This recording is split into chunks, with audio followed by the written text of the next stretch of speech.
Subscription کے button کو دبائیے اور ساتھ بیل آئیکن پر کلک کیجیے تاکہ آپ کو تمام ویڈیو فوراً مل سکیں۔ اس ویڈیو پسند آنے کی صورت میں اسے لائک، کمنٹ اور شیئر کرنا مت بھولیں۔ یہ واقعہ تقریباً تمام مورخوں نے لکھا ہے۔ فرشتہ نے ان 8 آدمیوں کے متعلق لکھا ہے کہ وہ سلطان کے باڈی گارڈ تھے، لیکن مورخوں کی اکثریت نے انہیں باڈی گارڈ نہیں کہا، انہیں 8 جوشیلے کماندار اور سپاہی کہا ہے۔ انگریز مورخ ڈی اے اسمتھ نے لکھا ہے، ترلوچن پال دریائے رام گنگا کے پار پیچھے ہٹ گیا۔ محمود کے 8 افسروں نے جوش اور عتاب کے زیر اثر مشکیزوں پر تیر کر دریا پار کیا اور ترلوچن پال کی فوج کو ایسا بکھیرا کہ وہ فوراً اکٹھی ہو کر لڑنے کی قابل نہ رہی۔ بے شک یہ بے مثال بہادری تھی کہ صرف 8 آدمیوں نے کم و بیش 20,000 فوج کی خیمگاہ پر ایسا شب خون مارا کہ اسے تباہ و برباد کر دیا۔ مگر سلطان محمود نے انہیں خراج تحسین پیش کر کے انہیں سرزنش کی کہ انہوں نے یہ کارروائی کسی کے حکم کے بغیر کی۔ ان 4 کمانداروں نے جو بیان دیا وہ اس دور کے کاغذات میں فارسی کے بجے بجے الفاظ کی صورت میں محفوظ ہے۔ انہوں نے کہا کہ سلطان محمود بار بار لاہور کی فوج کی خطرے کا اظہار کرتا تھا۔ اس کے علاوہ ان میں اس حادثے نے قہر بر دیا تھا کہ باری میں ہندوؤں نے غزنی کے چند 1 کمانداروں اور عہدیداروں کو قتل کر دیا ہے۔ انہیں ترلوچن پال کی فریب کاری پر زیادہ غصہ تھا۔ وہ غزنی کا باج گزار ہوتے ہوئے دوسرے مہاراجوں کو غزنی کے خلاف متحد کر رہا تھا اور خود غزنی کی فوج پر عقب سے حملہ کرنے کے لیے اپنی فوج کو جنگل میں چھپائے ہوئے تھا۔ اس رات یوں ہوا کہ غزنی کے ایک جاسوس نے پتہ چلا لیا تھا ترلوچن پال کی فوج فلاں جگہ اسی شام پہنچی ہے۔ قیاس یہی تھا کہ وہ عقب سے غزنی کی فوج پر حملہ کرے گی۔ جاسوس نے دریا تیر کر پار کیا۔ اتفاق سے ایک کماندار جو اس جاسوس کو جانتا تھا کنارے پر کھڑا تھا۔ جاسوس نے اسے بڑی خوشی سے بتایا کہ وہ یہ کارنامہ کر کے آیا ہے، اس نے لاہور کی فوج کا پتہ چلا دیا ہے۔ یہ کماندار ہل اٹھا۔ اس نے اپنے 3 ساتھی کمانداروں سے بات کی۔ وہ تیار ہو گئے اور 4 سپاہی بھی تیار ہو گئے۔ انہوں نے جاسوس سے کہا کہ وہ ان کے ساتھ چلے۔ جاسوس کو سلطان محمود کے پاس جانا اور رپورٹ دینی تھی، لیکن یہ جوشیلے کماندار اسے اپنے ساتھ لے گئے۔ چاروں کماندار شب خون مارنے کی مہارت رکھتے۔ وہ ترلوچن پال کی خیمگاہ تک پہنچ گئے۔ پہلے انہوں نے 2 سنتریوں کو ہلا کیا، پھر ایک خیمے کو آگ لگائی۔ اس کے شعلوں سے انہوں نے کپڑے جلائے اور کئی خیموں پر پھینک دیے۔ ان میں سے 2 نے سکیم کے مطابق بہت سے گھوڑے کھول دیے اور چند 1 گھوڑوں کو خنجر مارے۔ یہ گھوڑے بے کر بھاگے تو دوسرے گھوڑے بھی ڈر کر ادھر ادھر بھاگنے دوڑنے لگے۔ خیمگاہ گہری نیند سوئی ہوئی تھی۔ فوج ہڑبڑا کر اٹھی۔ ظاہر ہے فوج کو یہ سمجھنے میں خاصا وقت لگا ہوگا کہ یہ کیا ہو رہا ہے۔ تھوڑی دیر بعد خیمگاہ میں آگ ہی آگ تھی۔ زیادہ مدد تیز ہوا نے کی۔ خیمے سے خیمہ جلتا گیا۔ خیمے اس لیے قریب قریب لگائے گئے تھے کہ دائیں بائیں چٹانیں تھیں۔ 8 جانباز چٹانوں پر چڑھ گئے۔ اس مقصد کے لیے وہ تیر کمانے ساتھ لائے تھے۔ انہوں نے اوپر سے اندھا دھند تیر برسانے شروع کر دیے۔ ایک کماندار کو خیال آ گیا کہ اپنی فوج آ جائے تو ترلوچن پال کی فوج کو مکمل طور پر ختم کیا جا سکتا ہے۔ وہ اپنے ساتھیوں کو بتا کر چٹانوں سے اترا۔ وہاں بے شمار گھوڑے ادھر ادھر دوڑ رہے تھے۔ کچھ دور جا کر کھڑے ہو گئے تھے۔ کماندار نے ایک گھوڑے کو پکڑا اور اس کی ننگی پیٹھ پر سوار ہو کر دریا کی طرف گھوڑے کو دوڑا دیا۔ لاہور کی فوج تو ختم ہو گئی، لیکن ترلوچن پال بھاگ نکلا۔ کالنجر کا مہاراجہ گنڈا اپنی فوج لے کر کالنجر سے چل پڑا تھا۔ اس کی اطلاع سلطان محمود تک پہنچ گئی۔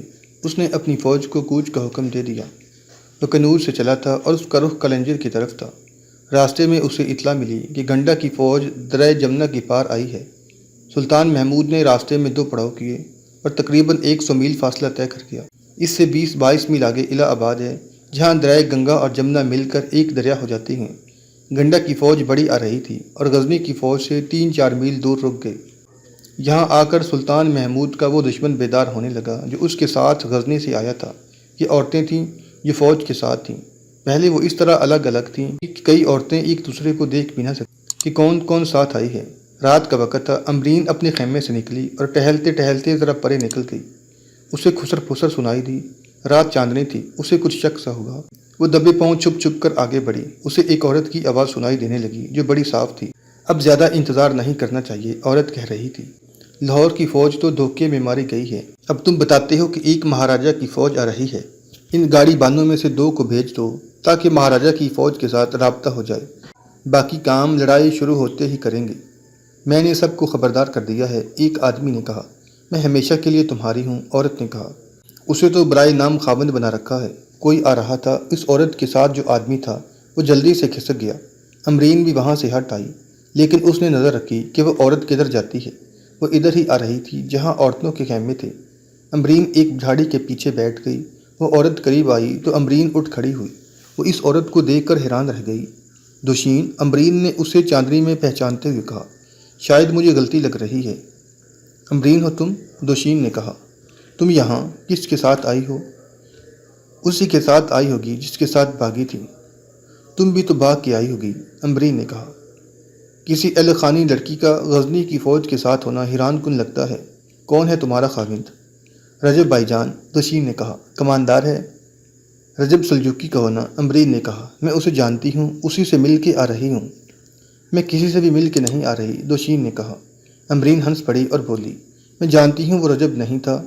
آج کوئی بھی کماندار ادھر نہیں آ سکتا۔ میرا خاوند بھی کماندار ہے، وہ بھی نہیں آ سکتا۔ دوشین ذرا ہوش سے اور اپنی نیت ٹھکانے رکھ کے یہاں رہو۔ دوشین نے لپک کر امرین کو گلے لگا لیا اور ہنسنے لگی۔ پھر بولی، تم ٹھیک کہتی ہو، وہ رجب نہیں تھا، وہ اس کا دوست تھا۔ رجب کا پیغام لایا تھا۔ تم مجھ پر کچھ شک کر رہی ہو؟ میں سلطنت غزنی کی وفادار ہوں۔ اگر نہ ہوتی تو یہاں کیوں آتی؟ تم مجھے اپنے جیسا سمجھو۔ تم غزنی کی فوج کی سلامتی اور فتح کی دعا کیا کرتی ہو نا؟ میں دن رات دعا کرتی ہوں۔ اور وہ ہنستی ہوئی چلی گئی۔ امرین وہیں کھڑی گہری سوچ میں کھو گئی۔ سلطان محمود مہاراجہ گنڈا کی فوج کا جائزہ لینے کے لیے خود آگے گیا۔ اس کے ساتھ سالار محمد التائی تھا۔ وہ گھوڑے سے اتر کر ایک اونچے درخت پر چڑھ گیا۔ اس نے مہاراجہ گنڈا کی فوج دیکھی تو اس کی آنکھیں ٹھہر گئیں۔ مورخین جن میں گردیری، ابن الاسیر اور فرقی قابل ذکر ہیں، لکھتے ہیں کہ سلطان محمود نے بلند جگہ سے سامنے دیکھا تو وہ اپنی گھبراہٹ کو چھپا نہ سکا۔ جہاں تک نظر جاتی تھی فوج کے خیمے، گھوڑے، ہاتھی اور ہندو فوجی نظر آتے تھے۔ دور دور تک زمین کھدی ہوئی تھی۔ یہ خندقیں تھیں۔ ابو القاسم فرشتہ نے بھی سلطان محمود کے اسی رد عمل کی گواہی دی ہے۔ انہی مورخوں میں سے بعض نے اس وقت کی تحریروں کے حوالے سے لکھا ہے کہ محمود غزنوی نے اپنے سالار ابو عبداللہ محمد التائی سے کہا کہ مجھے دشمن ملک کے اندر اتنی دور تک نہیں آنا چاہیے تھا۔ کمک کہاں سے آئے گی؟ بس پائی کی صورت میں ہم کہاں جائیں گے؟ دشمن ہمیں واپس کنوج کے قلعے تک نہیں پہنچنے دے گا۔ ہم قلعہ بند ہو کر ہی لڑ سکتے ہیں۔ میں نے سلطان محمود کی زبان سے پسپائی کا لفظ پہلی بار سنا ہے۔ سالار محمد التائی نے سلطان محمود سے کہا، دشمن کی طاقت بہت زیادہ ہے، پھر بھی ہمیں پسپائی کی نہیں سوچنی چاہیے۔ اتنی ہی فوج گوالیار کی ہے جو ابھی پہنچی نہیں، سلطان محمود نے کہا۔ وہ بھی آ گئی تو کیا ہوگا؟ وہ بولتے بولتے چپ ہو گیا اور سر کو ہلکا سا جھٹکا دے کر بولا، اللہ مجھے معاف کرے، اللہ مجھے معاف کرے، میں اللہ کی ذات کو بھول گیا تھا۔ وہ مشکل کے وقت جس طرح کیا کرتا تھا اسی طرح درخت سے اترا، قبلہ روح ہو کے 2 رکعت نفل ادا کیے۔ اس کے ساتھ جو سالار اور دیگر افراد تھے انہوں نے بھی نفل ادا کیے اور سلطان واپس اپنے کیمپ میں آ گیا۔ مہاراجہ گنڈا کی فوج کی نفری 50,000 پیادہ، 36,000 گھڑ سوار اور 640 جنگی ہاتھی تھے۔ اسے سب سے بڑا فائدہ یہ حاصل تھا کہ وہ اپنے ملک میں تھا اور اس کی ریاست ایک دن کی مسافت پر تھی۔ اس ملک کا بچہ بچہ اس کے ساتھ تھا۔ سلطان محمود کو اپنے اللہ پر بھروسہ تھا۔ سلطان نے اپنے کیمپ میں جا کر تمام کمانداروں اور ان سے بھی کم عہدیداروں کو اکٹھا کیا اور ان سے کہا، تم نے کسی بھی میدان میں مجھے مایوس نہیں کیا۔ تم نے انتہائی مشکل حالات میں بھی دشمن کو شکست دی ہے۔ تم نے دگنی طاقت کے دشمن سے بھی ہتھیار ڈلوائے ہیں، مگر آج ہمارے سامنے پہاڑ آن کھڑے ہوئے ہیں۔ میں ایسا حکم نہیں دے سکتا کہ ایک آدمی 12 آدمیوں سے لڑے اور انسان ہاتھیوں سے ٹکرا جائیں۔ میں تمہیں یہ یاد دلانا چاہتا ہوں کہ تم یہاں کیا مقصد لے کر آئے ہو۔ میں تمہیں یہ بھی یاد دلانا چاہتا ہوں کہ ہم اگر ہار گئے تو ہم بھاگ کر کہیں بھی نہیں جا سکیں گے۔ ہم میں سے بعض مارے جائیں گے اور بعض ہندوؤں کے قیدی ہوں گے۔